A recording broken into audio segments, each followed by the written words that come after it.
The new constitution doesn't have a ringing endorsement, does it, from Egyptians? Is Egypt divided? Was France divided because of the previous election? Was the US divided?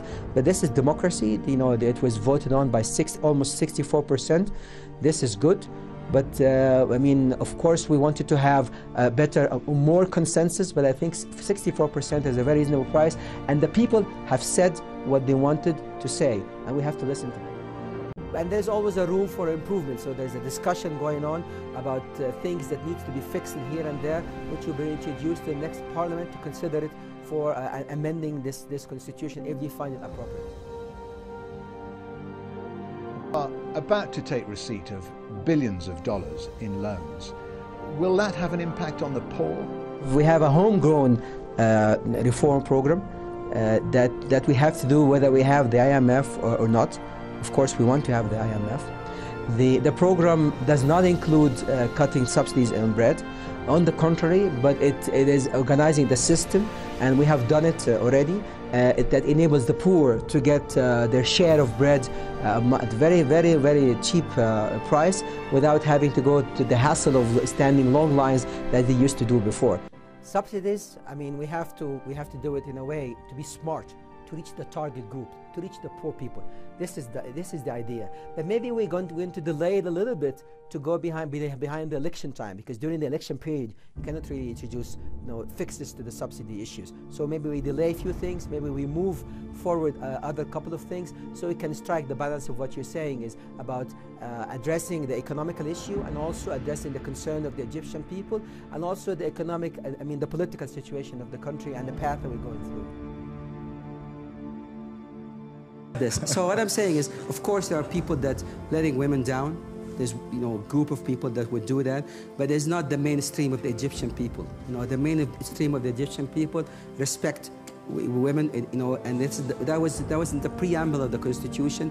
The women are our mothers, our sisters, our daughters, and if you read the Egyptian Constitution, it talks about persons afterward. So at the preamble, it talks about women, the importance of women, and then it talks about Egyptian. It doesn't talk about their sex or religion or sex. It continues talking about Egyptian as persons. So that's the whole thing.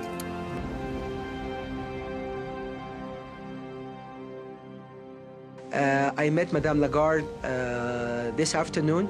We are in continuous engagement with IMF from our technical people and hers. We were talking about having a visit from the IMF within the coming 2 weeks to finalize the agreement.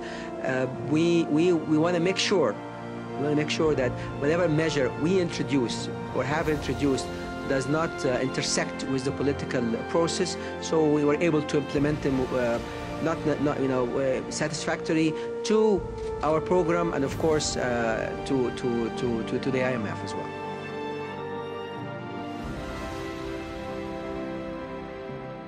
We also consider that the potential of the Egyptian economy is huge, not only because of the location or the young labor trained force, but also in terms of the incentives that Egypt provides.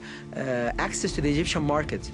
Having access to the Egyptian market doesn't give you only access to 85 million people, but because of the bilateral agreement, it gives you access to around 2 billion inhabitants in the Arab and Europe and America and Africa people.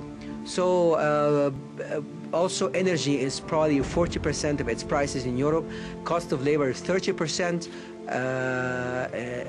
And the taxation also is much less than what you see in Europe, maybe 50%. So incentives, potential, with clear path to full democratic institutions. I can tell you all that Egypt is back, and it is time for you. Not you, of course, the journalist, but to tell the people to come and invest in Egypt. Although you can also, if you're interested, you can come and invest in Egypt as well. Certainly.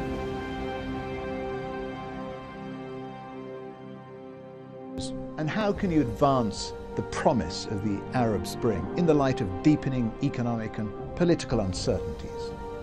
Well, I would disagree with the political uncertainty that you mentioned the last part, because we know exactly where we're heading. We have now an elected president for the civilian elected president for the first time in the history of modern Egypt. We have a constitution that was voted on by the Egyptian people, with the parliament in place. The economy is not fixed yet, but we're heading to the right direction with the reform program, with the IMF loan, with attracting foreign investment, with the great potential of the Egyptian economy. And I strongly think that Egypt could be a model for the Arab Spring countries.